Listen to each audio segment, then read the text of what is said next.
Assalamualaikum warahmatullahi wabarakatuh. Terima kasih ya ibu-ibu sudah hadir di pertemuan kita. Apa bu? Pertemuan P2K2 ya bu ya. Apa kepanjangan P2K2 kemarin bu? Ya oke, pertemuan peningkatan kemampuan keluarga. Oke. Nah, sekarang kita pertemuan bulanan kali ini kita membahas mengenai kesehatan dan gizi. Ya, Bu ya. Jadi pertemuan kali ini kita akan membahas 3 topik, yaitu layanan kesehatan yang dilakukan selama dan sesudah kehamilan, kemudian kebutuhan gizi untuk ibu hamil, bagaimana memanfaatkan bantuan selama kehamilan dan persalinan, ya Bu ya. Jadi ibu-ibu ingin anaknya sehat ya Bu ya. Ya pasti ya Bu ya. Jadi ibu-ibu juga ingin anaknya jadi anak yang berbakti, pintar dan sukses di sekolah hingga tercapai cita-cita. Baiklah ibu-ibu, sebelum kita memulai materi kita hari ini, ayo kita berdiri dulu Bu. Kita nyanyi sama-sama dulu ya Bu ya. Nah, ikuti ya Bu ya, ikuti instruksi saya. Jadi gini ya Bu ya, kami di sini. Kami datang untuk hadir dan bersemangat. Kami datang untuk hadir dan bersemangat. Kami datang untuk hadir, hadir untuk datang. Kami datang untuk hadir dan bersemangat. Mari, semangat ya ibu-ibu. Iya.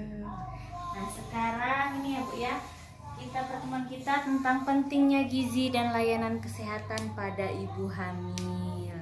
Jadi kita memperhatikan asupan makanan bagi ibu hamil dan melakukan pemeriksaan kesehatan selama kehamilan merupakan upaya menjaga kesehatan ibu dan anak sehingga anak tumbuh tinggi, sehat dan cerdas. Nah, dampak kekurangan gizi pada ibu hamil, pada ibu hamilnya, ibu hamil yang tidak sehat melahirkan bayi dengan berat badan lahir rendah. Kalau dalam kesehatannya itu BBLR. Ya Bu ya, jadi kita mempelajari tentang pentingnya gizi dan layanan kesehatan ibu hamil. Kita sama-sama saling berdiskusi ya Bu ya, karena saya juga bukan perawat, jadi hanya kita lihat flip chartnya ini ya Bu ya. Jadi kita sama-sama belajar. Kalau seandainya ibu ada pertanyaan atau ada yang mau disampaikan atau ada pengalaman-pengalaman selama kehamilan, boleh kita diskusikan sama-sama ya Bu ya. Jadi kalau di sini, kalau untuk bayinya mengalami gangguan pertumbuhan dan mudah sakit. Kemudian kalau untuk anak, nanti gangguan pertumbuhannya akan jadi anak yang stunting. Nah, stunting itu anak yang pendek karena tinggi badannya di bawah standar anak seusianya. Waktu remaja kesulitan belajar, prestasi di sekolah rendah. Waktu dewasa gangguannya kesehatan, pendidikan rendah, terbatasnya pilihan kerja. Nah dari situ itu dampak-dampak kekurangan dan gizi pada ibu hamil. Ini Bu, jadi pentingnya 1000 hari pertama dalam kehidupan. 1000 hari pertama dalam kehidupan ini ya Bu ya, dari semasa kehamilan. Kehamilan berapa Bu? 9? Nah 9 bulan. 9 bulan sampai anak umur 2 tahun. Itulah pentingnya 1000 hari pertama dalam kehidupan. Jadi kita harus memperhatikan gizi dan layanan kesehatannya dari sejak dalam kandungan. Nah itu sangat berpengaruh ketika dia lahir sampai anak berumur 2 tahun. Nah ini, jadi kehamilan dari dalam kandungan, dari waktu masa nifas 0 sampai 6 bulan, bayi usia 6 sampai 12 bulan. Nah ya, jadi nih anak sampai 12 sampai 24 bulan. Nah ini Bu ya, ini contoh yang anak yang normal. Ini anak-anak yang kurang normal ini. Oke. Nah, sekarang kita masuk ke isi piringku. Nah, jadi selama kehamilan ya Bu ya, kita harus memperhatikan gizi yang kita makan. Ya Bu ya.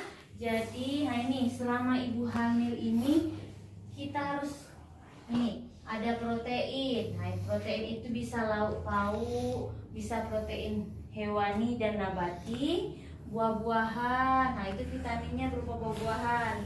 Kalau mineral dari sayur-sayuran. Kalau karbohidrat, nah itu makanan pokoknya ya Bu ya. Jadi sering cuci tangan, harus cuci tangan pakai sabun ya Bu ya. Setelah kita melakukan aktivitas, kita cuci tangan dengan sabun. Kemudian kita melakukan aktivitas ringan, kalau olahraga ya Bu ya. Kemudian minum air putih 8 sampai 12 gelas per hari. Nah, di sini saya ada kartu pasar ya Bu ya. Jadi di sini ada protein. Protein hewani, ikan teri basah. Nah, ini protein ya Bu ya, protein. Ikan laut darat, protein. Ayam dan hati ayam, protein ya hewani ya Bu ya. Daging sapi, protein. Telur, protein. Nah, ini juga ada protein nabati, yaitu kacang-kacangan. Dari tahu, kacang tanah ya Bu ya, kacang hijau, kacang merah, tempe. Nah, ini merupakan protein nabati. Nah, jangan hanya proteinnya aja yang tercukupi, yang lain juga ya Bu ya. Ini sayur-sayuran dari mineral. Ada buncis. Nah, ini bayam, kangkung, wortel. Ini ya Bu ya. Kalau makanan pokok karbohidrat apa Bu? Contohnya coba sebelum saya lihat kartu pasarnya. Nasi. Nah, nasi ya Bu ya. Ubi. Nah, ini ubi ketelak. Apa kalau kita di sini Bu? Ubi rambat. Ya. Nah, ini ubi kayu kalau kita bilangnya ya Bu ya. Kemudian kentang, beras putih, tepung, Terigu, sagu. Nah, ini ya Bu ya. Kalau buah-buahan pasti semuanya udah tahu ya Bu ya. Kalau buah-buahan ya Bu ya, ini ada pepaya, semangka, jeruk, jambu biji, pisang, nah, mangga dan lain sebagainya ya Bu ya. Nah, jadi kita harus memperhatikan. Jadi kalau ada di rumahnya yang hamil, kita harus memperhatikan proteinnya, vitamin, mineral dan karbohidrat ya Bu ya. Kemudian kita masuk ke sesi berikutnya. Ini ya Bu ya. Kapan sih periksa kehamilan yang baik? Jadi periksa kehamilan yang baik itu lebih sering lebih baik.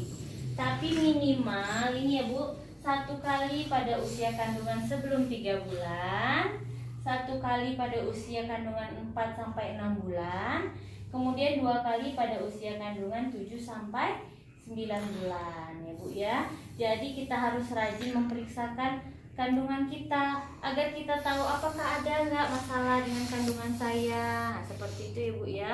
Jadi kita harus memeriksakan kehamilan kita pada layanan kesehatan ibu hamil.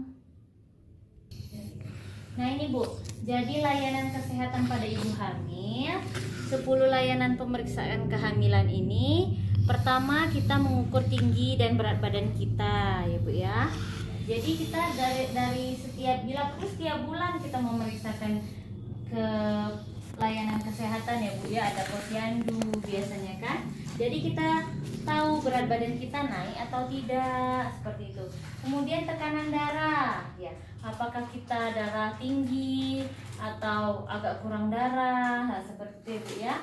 Jadi kita nanti kan tadi kan sudah dijelaskan, nanti kita minum tablet tambah darah ya Bu ya, TTD. Nah, kemudian kita lingkar lengan atas diperiksa, tinggi rahim, penentukan letak janin, imunisasi tetanus, Kemudian nah ini pemberian tablet tambah darah. Kemudian kalau udah biasanya kalau udah ke 6 bulan atau 7 bulan disuruh memeriksakan ke laboratorium. Jadi kita lihat apakah kita ada penyakit lain. Nah, itu apakah HB kita cukup untuk melahirkan. Nah, seperti itu ya Bu ya. Jadi kita harus mengikuti layanan kesehatan. Kita mendengar penjelasan bidan dan pengobatan apabila diperlukan ya Bu ya.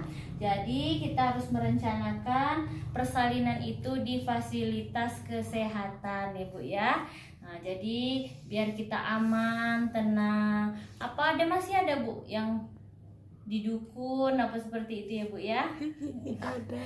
Tidak lagi ya Bu ya. Jadi langsung ke layanan kesehatan. Kita tanyakan tanggal berapa perkiraan kita untuk melahirkan. Kemudian siapkan donor darah jika dibutuhkan. Dan terakhir ikuti kelas ibu hamil ya Bu ya. Jadi biasanya kalau di pelayanan kesehatan itu tuh ada senam hamil, jadi kita harus ikuti agar persalinan kita lancar. Kita mau anak tumbuh tinggi, sehat dan cerdas. Ikuti saya ya Bu ya. Anak sehat, anak tinggi, anak cerdas. Anak sehat, anak tinggi, anak cerdas. Anak sehat, anak tinggi, anak kita cerdas, anak sehat, anak tinggi, anak cerdas. Oke Bu, demikianlah pelajaran kita, sama-sama belajar kita hari ini ya Bu ya, di pertemuan kita. Wassalamualaikum